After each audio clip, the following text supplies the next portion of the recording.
कि रात को झाड़ू लगाना हमेशा गलत है, बल्कि असली बात यह है कि ये कब, क्यों और किस परिस्थिति में किया जा रहा है। क्योंकि कुछ स्थितियों में यही क्रिया ज़रूरी भी हो जाती है, लेकिन बिना समझे, बिना संतुलन के अगर इसे आदत बना लिया जाए तो धीरे धीरे यह एक ऐसी अदृश्य गलती बन सकती है जिसका प्रभाव तुरंत नहीं बल्कि समय के साथ दिखता है।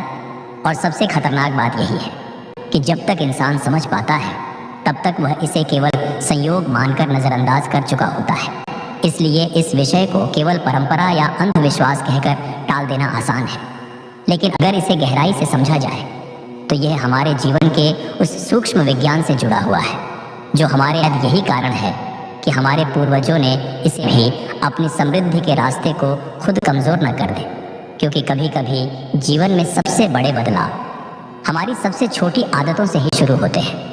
और झाड़ू जैसी एक साधारण क्रिया सही समय पर की जाए तो सफाई देती है, लेकिन गलत समय पर वही क्रिया अदृश्य असंतुलन की शुरुआत भी बन सकती है।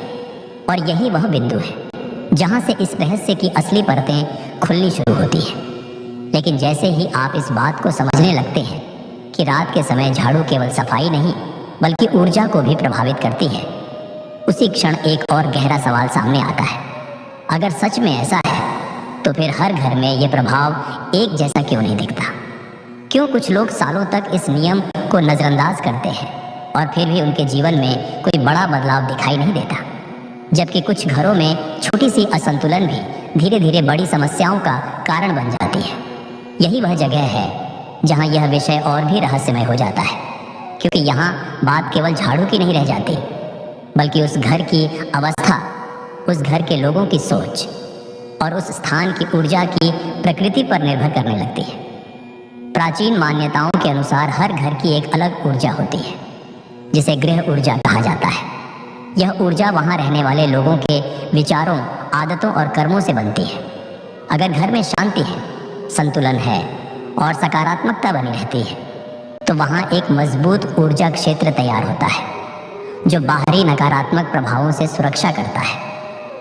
ऐसे घरों में अगर कभी कभी रात को झाड़ू भी लग जाए तो उसका प्रभाव उतना गहरा नहीं पड़ता, क्योंकि वहाँ की ऊर्जा खुद को संतुलित कर लेती है।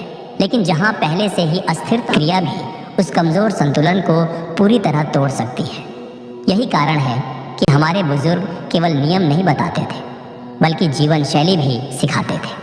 वे कहते थे कि घर को केवल साफ रखना ही काफ़ी नहीं है बल्कि उसे व्यवस्थित रखना, शांत रखना और सकारात्मक रखना भी उतना ही ज़रूरी है। क्योंकि जब आधार मजबूत होता है तब छोटी गलतियां भी ज़्यादा नुकसान नहीं करती, लेकिन जब आधार ही कमज़ोर हो तो छोटी सी चूक भी बड़ा प्रभाव डाल सकती है। और इसी के साथ एक और महत्वपूर्ण बात जुड़ी हुई है, समय का प्रभाव। क्योंकि रात का हर समय एक जैसा नहीं होता। सूर्यास्त के तुरंत बाद का समय और आधी रात के बाद का समय, दोनों की ऊर्जा अलग होती है। शुरुआत की रात में जहाँ ऊर्जा धीरे धीरे बदल रही होती है, वहीं गहरी रात में वह पूरी तरह स्थिर, और क्योंकि वह समय ऊर्जा के लिए सबसे ज़्यादा संवेदनशील माना जाता है। लेकिन यहाँ एक और सच छिपा है जिसे बहुत कम लोग जानते हैं, और वह यह है कि हर बार झाड़ू लगाना नुकसान नहीं करता बल्कि कई बार यह आवश्यक भी हो जाता है। जैसे अगर घर में अचानक गंदगी फैल जाए या कोई अशुद्धि हो जाए तो उसे हटाना ज़रूरी होता है, क्योंकि अशुद्धि को बनाए रखना उससे भी ज़्यादा हानिकारक हो सकता है। लेकिन फ़र्क यहाँ आता है उस क्रिया के पीछे की भावना और तरीके में। अगर वह केवल आदत बनकर हो रही है बिना सोच समझ के तो वह धीरे धीरे असंतुलन पैदा कर सकती है। लेकिन अगर वह ज़रूरत के अनुसार सही समझ के साथ की जा रही है तो उसका प्रभाव अलग होता है। यही वह सूक्ष्म अंतर है जिसे समझे बिना लोग या तो पूरी तरह इस नियम को मान लेते हैं या पूरी तरह नज़रअंदाज कर देते हैं, जबकि सच्चाई इन दोनों के बीच कहीं छिपी होती है। और जैसे जैसे हम इस विषय की गहराई में उतरते हैं ये साफ होने लगता है कि यह केवल करना है या नहीं करना का नियम नहीं है, बल्कि यह उस समझ का हिस्सा है जो हमें अपने घर, अपने वातावरण और अपनी ऊर्जा के प्रति जागरूक बनाती है। क्योंकि अंत में हर क्रिया का प्रभाव केवल बाहर नहीं बल्कि हमारे भीतर भी पड़ता है, और वही भीतर का प्रभाव धीरे धीरे हमारे पूरे जीवन की दिशा तय करता है।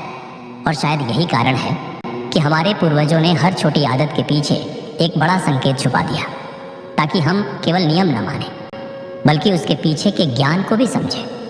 क्योंकि जब समझ आ जाती है तब हर क्रिया अपने आप संतुलित हो जाती है।